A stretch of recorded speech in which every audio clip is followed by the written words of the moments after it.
So you're a home studio musician and you want to make pro sounding tracks. I got you, let's do it. What's up everybody, Nathan Larsen here, back at you with another video for those of you guys who make music at home. Whether you're a producer, artist, songwriter, if you write and record your own music at home, this is the channel for you. And if that sounds like you at all, bing, may I present the subscribe button to you. It is something you can click with your own mouse. Or something. I'm gonna be showing 10 production tips that you should definitely know to make your production sound a lot better, basically more pro. That's what we're gonna do. And here's the thing, you should watch this video all the way till the end. I'm going to pack this so full of value. If you only watch half of it, you're basically only getting half the value, so make sure you watch all the way till the end. Number one, getting great source is absolutely 100% something you have to do. If you're not getting great source, you really can't be asking me why your stuff doesn't sound very good, because that's why. So in very simple terms, getting great source has to do with recording actual audio, whether that's with a direct line in or a microphone, recording some sort of audio into your DAW. You want to make sure that you are not peaking, or at the loudest point, you do not want to be over -6 dB. At the lowest point, you want to be shooting for -18 dB. This is going to give you headroom, it's going to give you space to work with, and digital signals tend to sound the best in those areas. The biggest mistake people make is recording too loud or too hot. This is gonna cause clipping and distortion, which is not fixable. So there you go, number one. Number two, getting great performance is a necessity. You could record with the nicest, most fancy microphone into the most fanciest of all preamps and record it perfectly with the greatest of all sorceries. See what I did there? That was so cheesy. Basically, you could record it with the greatest of source and still have a very meh performance. So if we're talking about instrumental performance, obviously rhythm is super important, playing the right notes, obviously super important, but getting good expression, good dynamic, and actually just being a good musician is super important. When it comes to vocals, vocals are way more nuanced, and it becomes a lot more complicated and more difficult to get great performances with a vocalist. And the reason is because vocals have all of this kind of complexity of anatomy happening, how you breathe, how much breath support you give, the shape of your vowels. Are you singing more forward? Are you singing a little bit further back in the throat for a darker tone? Are you singing in pitch? Are you singing rhythmically in time? Are you being expressive and dynamic? Are you singing in a way where you're allowing your audience to believe that you're going through whatever it is that the lyrics are saying? All of those things matter in getting a really great performance. There's a whole lot there. I can't talk about all of it, but the point here is that if you get really great source, but not a very good performance, not super great. If you can get both those together, magic. Number three, editing isn't a suggestion. You have got to edit if you want pro sounding tracks. I can pretty much promise you, not pretty much, I promise you, no professional level productions that are on the radio, that are on Spotify, that are getting sync licensing deals and things like that, none of them are like not edited at all. Trust me. Now, the extent at which you edit, that can kind of be up to you. You don't need to edit everything like 100% to the grid and stuff like that. But if you're not spending time editing, you are not doing it right, period, end of story. And here's the deal, editing actually is not that fun. It's like my least favorite part of the process, but you have got to do it and it makes a huge difference. Now, you're probably saying, well, Nathan, I thought you said get a great performance, so just get a great performance and then just boom, like you don't have to edit. No, that's not how this works. I think that's a fundamental misunderstanding of what editing actually is. Editing isn't taking a bad performance and making it into a great performance. Editing is taking a great performance and simply enhancing it and making it fit in the pocket, whether that's doing some fine tuning on your vocals for pitch or making sure your guitars and drums and bass and all that other stuff that you're recording is sitting in the pocket. That's what editing is. This isn't an editing tutorial, but editing is super important. Number four, this is more of a workflow thing, but you should be starting with the big wins when you're actually producing your music. So when you're actually working in the DAW and when you actually start producing and recording and creating the track that you're actually gonna have at the end, don't start in an area that you don't even know what you want to do. Start in the place that you feel the best about and then work your way backwards. So say for example, verse 1, you don't actually really know what you want your instrumental arrangement to be at that point, but the hook or the chorus, you have a pretty good idea of what you want. You want drums, you want bass, you want strings, you want whatever the case it may be. Start building there. Get the kind of good feeling of momentum to start building and then go backwards and work on that verse. If you're starting with the areas that are going to give you a headache first, then guess what? You're probably gonna have a headache throughout the entire production. If you start in the areas that get you excited first, it's gonna be way easier to stay excited throughout the entire thing and actually feel more inspired once you actually come back to that verse to start working on it. So start with the big wins. It's really simple, it really is, and that's all I have to say about that. Moving on. So number 5, EQ is not just a mixing tool. EQ is absolutely a sound shaping tool. So as a producer, I use EQ all the time to radically transform the actual sound of whatever it is I'm working with in the first place. So here's an example of kind of a synthy plucky sound. Now, this sound to me is really, really bright. And let's say I'm working on something where I don't want that to be so bright and shimmery.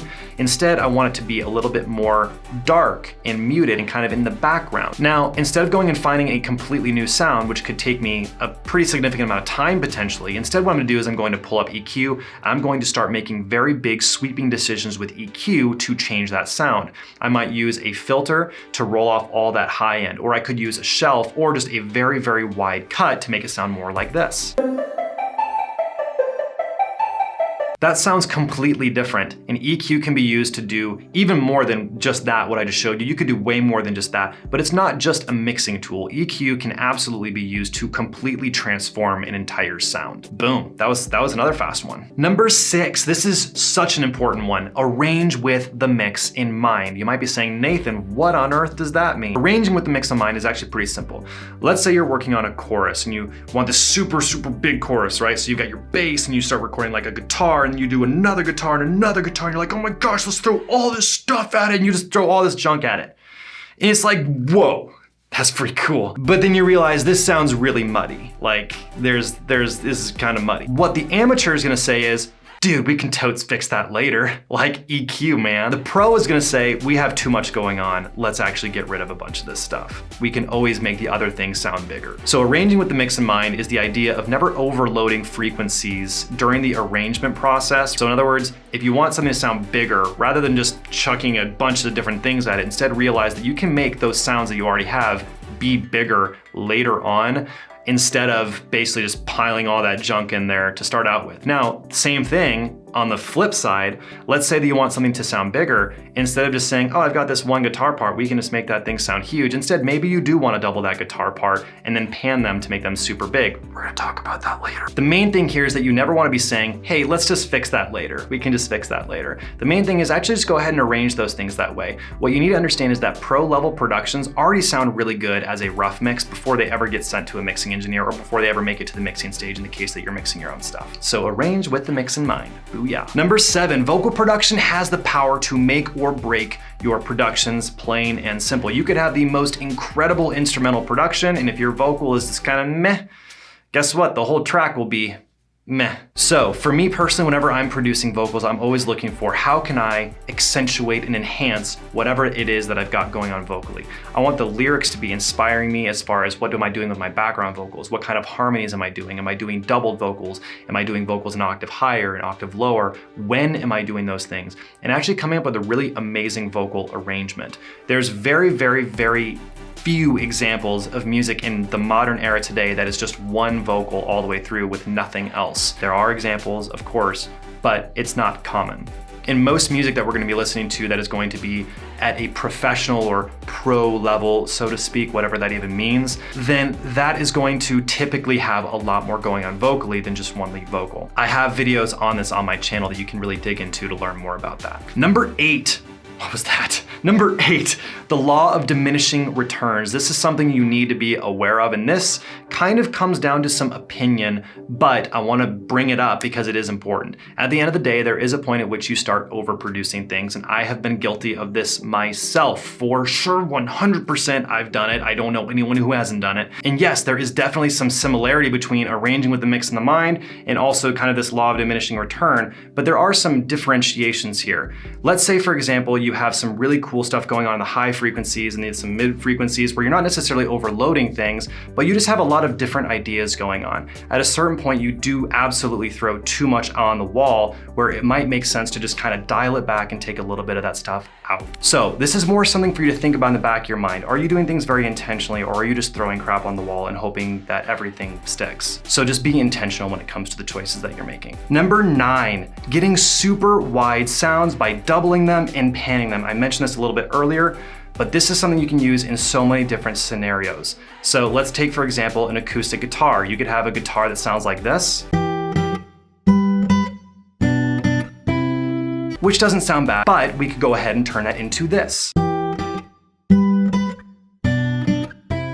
Now, if you're just using your laptop or your computer speakers and not having headphones or whatever, you might not be able to tell the difference, but the difference is that I doubled those. In other words, I recorded them 2 separate times and panned one all the way to the left, one all the way to the right. That's gonna give it a much wider sound. You can do this with vocals, you can do this with guitars, electric guitars, acoustic guitars, you can do it with strings, you can do it with different synth instruments, all sorts of different things that you can use this with. Now, if you're gonna be using MIDI instruments or synthesizers and things, I do recommend that you actually change the character of the sound before you do that. If you just go ahead and copy 2 tracks or whatever, and then two performances, it's gonna sound a little funky. You might wanna add some saturation, distortion, maybe a filter or something to change those sounds a little bit so they don't sound like exactly the same. But that's how you can get super wide stuff, and it's super awesome. And real quick before we jump into the last one, I do want to let you guys know that I'm giving away a free module of my new course, the Producer Accelerator, which is launching at the end of this month, January 2021.